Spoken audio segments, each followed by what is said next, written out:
Well, alright, let's continue with our celebration of Pixar Month.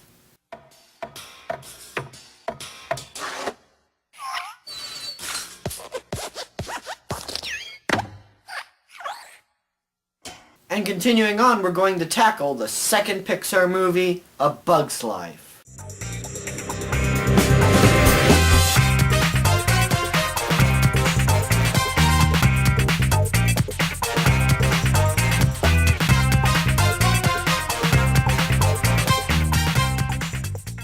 Before I go over the movie itself, I kind of have to cover something about Pixar that I'm going to bring up time and time again throughout this month.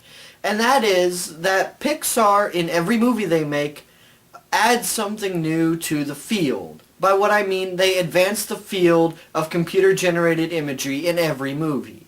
In Toy Story, they actually proved that you could make a complete CGI full-length feature film and make money on it. The advancement Bug's Life made was that it allowed a greater scope. There are thousands of bugs on the screen at any one time. The cities and the sets seem alive and open, and that had never been done before. It showed that there could be grander, more epic scales of characters in computer-generated movies. So enough about its advancement. Let's get on to the movie itself. Bug's Life is a twist on the classic Aesop's fable of the grasshopper and the ant. Essentially, it's about this horde of grasshoppers who are kind of like a motorcycle gang who come in and blackmail this helpless ant colony. However, one individual, he's kind of the outcast of the group. He's an individualistic, inventive ant named Flick, decides he's going to go out into the world and hire people to fight the grasshoppers.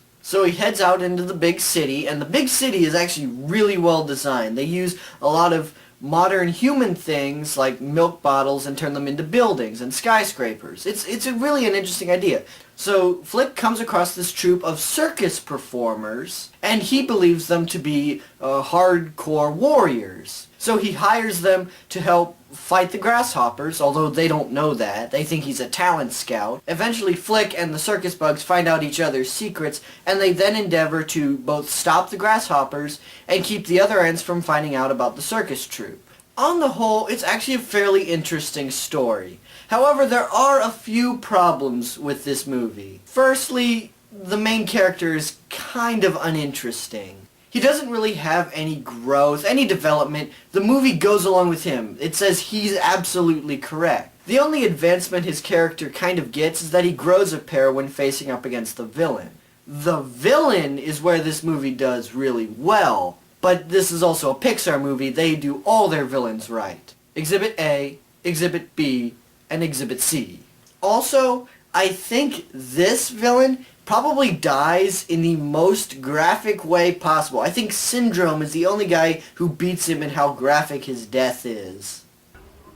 Well, what's this? They wouldn't do that, Another right? one of your little bird tricks? Yep. Are there They wouldn't do that. Right?